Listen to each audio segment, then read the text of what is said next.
Hello and welcome to another edition of Motor Cars Enthusiasts. Right off the bat on today's show, what a lot of people are calling this EV startup, that apparently has been around for 10 years. This company's been in development works on building these particular machines, this being their pickup truck version and their SUV version, that are actually going to be built at their Production World headquarters, which is only an hour away from here at Motor Cars HQ. Now, the trick is not only is this company going to be doing it big coming up this year with building actual production vehicles for sale for the masses coming up very soon, but they've actually been getting the ire of some of the greatest companies on this planet for investment opportunities. One of those coming from the folks over at Reuters that are reporting that Amazon, yes, that Amazon, is putting a huge investment inside of this company. There are reports, too, that they may actually use some of these vehicles to shuttle some of their wares to and fro, especially around some of their hub points that they're actually shipping out of. So this could be very interesting and a very good news for this particular company.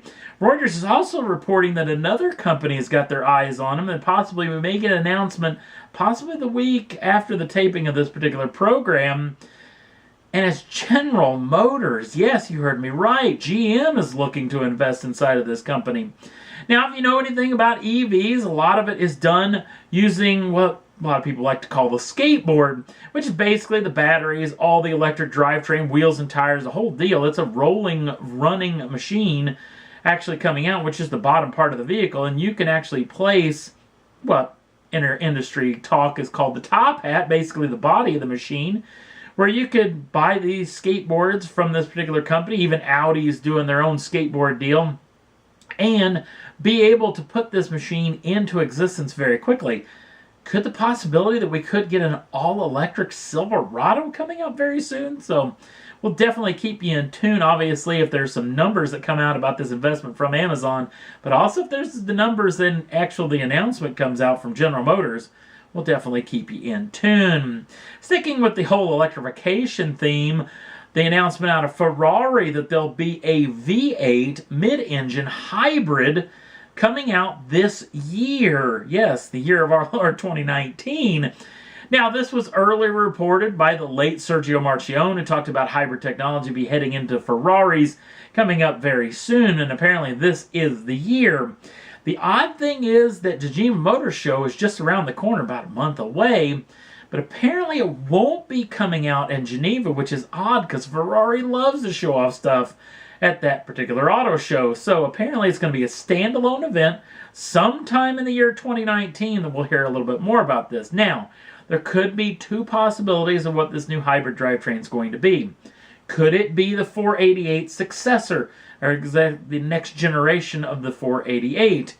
There is also the possibility that it's one tier above the 488 series or the successor to said series, and could be a vehicle that's going to inch closer to maybe even the LaFerrari. So we'll definitely keep you in tune of what we hear. Hopefully in the next couple of months, maybe by Geneva, we'll have a little bit more concrete details about this new mid-engine hybrid Ferrari that's going to be coming very soon. And last up on the list, well, you've heard me talk about it. It's been in the news, this whole saga with John Cena and his Ford GT. Now, Cena's deal's basically done. And if you don't know what this deal was, basically Cena bought, or was one of the lucky folks to get on that list to own a brand new Ford GT, where Ford actually makes you sign a contract that you're not going to sell the car for 2 years' time. Of course, Mr. Cena sold the car in less than a month with only 30,000 miles on it to a dealership in California, where that dealership actually ended up selling it to its second owner. That owner has now been revealed to be a farmer who's almost 80 years old out in California. This particular owner kept this car for only 8 months' time, and there is that report that Ford may be suing this guy. I haven't heard anything more about that. Obviously, the suit with John Cena is already done. I haven't heard anything more about the dealership who apparently was being sued again by the Ford Motor Company as well. Hopefully something will come out about that soon.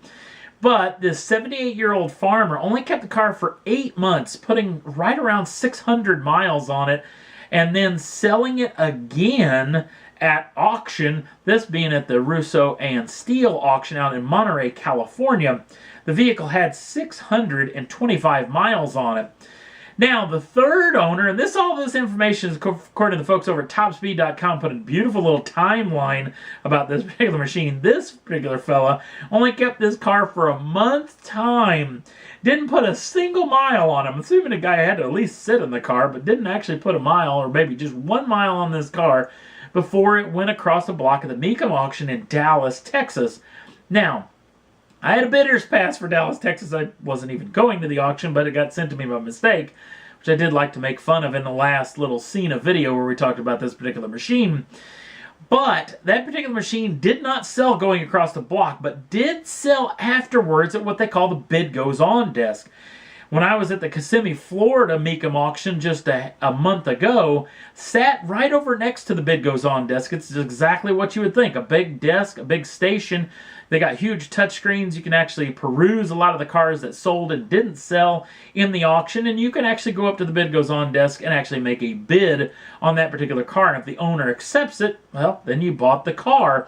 Apparently that's what happened at that Mecum auction, going to its fourth owner.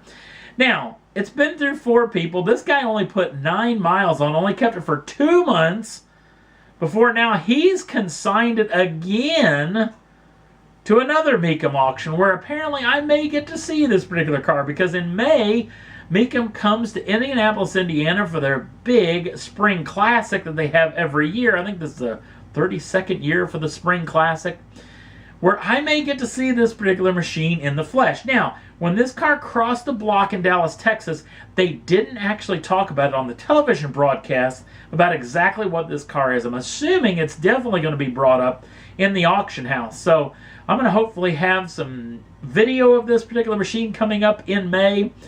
Again, like my friend said, and like I've said in past videos, my friend actually put up, this thing just needs a loving person that will love this car and actually keep it instead of this thing just being flipped all the time. This particular machine will be going to its 5th owner now with 626 miles on the clock. No, I replaced that. 635 miles on the clock. So hopefully it'll be going to its final owner coming up in Indianapolis. So this particular machine is kind of a sad state of affairs inside of the motoring industry. So just hopefully this thing will sell in Indianapolis. Hopefully that owner will actually keep the car, and it won't just continue to be flipped on and on and on. So we'll definitely keep you in tune and look for a video shot by yours truly, hopefully coming up in May in Indianapolis. And that's all there was that I thought was worth talking about for this edition of Motor Cars Enthusiast. Don't forget to like us over on the Facebook page. Links down in the show notes. Also, if you'd like to subscribe to the channel, you can do so at any time. Get the first dibs on the brand new shows soon as they come out. Thanks for watching, and we'll see you again real soon.